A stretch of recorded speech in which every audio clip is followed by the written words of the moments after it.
Social media has become an essential part of our daily lives. We can see the impact everywhere, from the people we interact with to the products we buy. Social media also influence the way we communicate. As a result, our language is influenced by it. Younger generations have adopted new slang, abbreviation, and even use emojis to express themselves. However, what impact does this have on society as a whole? So today I'd like to talk about how social media impacts communication. So what is social media?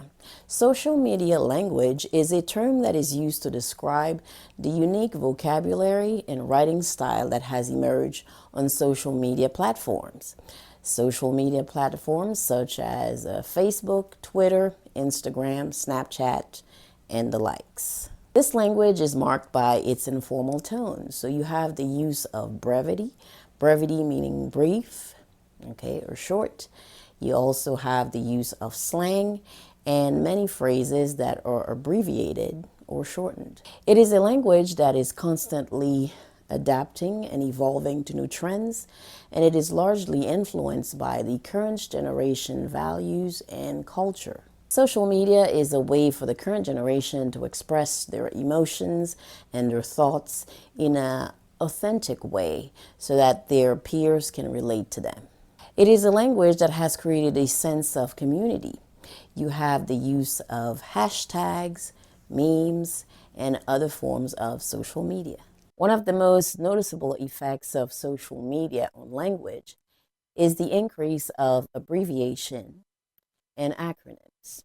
We've all seen them due to the character, space, and limitation on certain social media platform.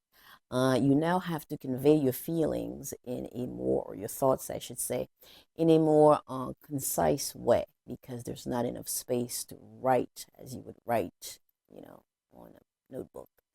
So words are shorter now, okay? You have abbreviations such as LOL that we see a lot, laugh out loud, BRB, be right back, OMG, oh my God. So these are the types of words that we see a lot and we hear a lot in conversations on social media. Another visual significant representation is the use of emojis. People can convey their feeling that would be otherwise lost in the absence of facial expression. When you're having a face-to-face conversation with someone, you can tell if they're happy, if they're sad, what mood they're in. When you're behind the screen, it's a different story. So emojis were created to add that bonus, I guess, so to speak, to add that feeling, to tell if you're happy, you're sad. Okay, we've all seen those in online communication. When it comes to spelling and grammar, the fast-paced nature of online communication would often lead to shorthand spelling or the omission of vowels. For example, you have you instead of YOU, or the number 2 instead of TO. So although this form of abbreviation and is okay on social media during informal conversation, it could lead to a negative impact on your writing skills and your language proficiency.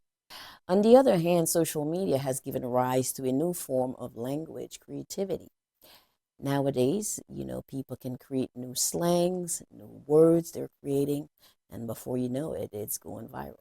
The younger generation in particular is susceptible to these new words and phrases, and it has become a crucial part of their everyday language. So all of this has caused a generational divide in the use of language, because you now have older generation who are struggling to understand the constantly evolving and changing social media language. Social media has not only influenced the way that we write and express ourselves, but it has also influenced the way that we communicate, our communication style.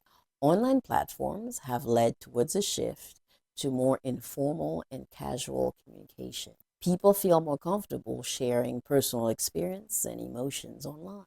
Oftentimes, they do not share the personal experience or feelings with the same filters that they would have if they were in a face-to-face conversation. Although this can foster a sense of authenticity and connection between or among people, it can also lead to misunderstandings. The absence of nonverbal cues can make it challenging to understand or to interpret the meaning behind the message or the tone. And in turn, it makes people feel as though they don't need to respond to this type of communication when they are online. Another thing is more and more people are becoming bored when they're having in person or face to face conversations. A lot of people have that instant need for social media consumption and that instant feedback that only social media can give you. They will often become bored during a real conversation and resort to their phone. And so this makes for a decrease in the quality of conversation that people could have. Please leave a comment below. Let me know your thoughts. Like, share, and subscribe. And we'll see you soon.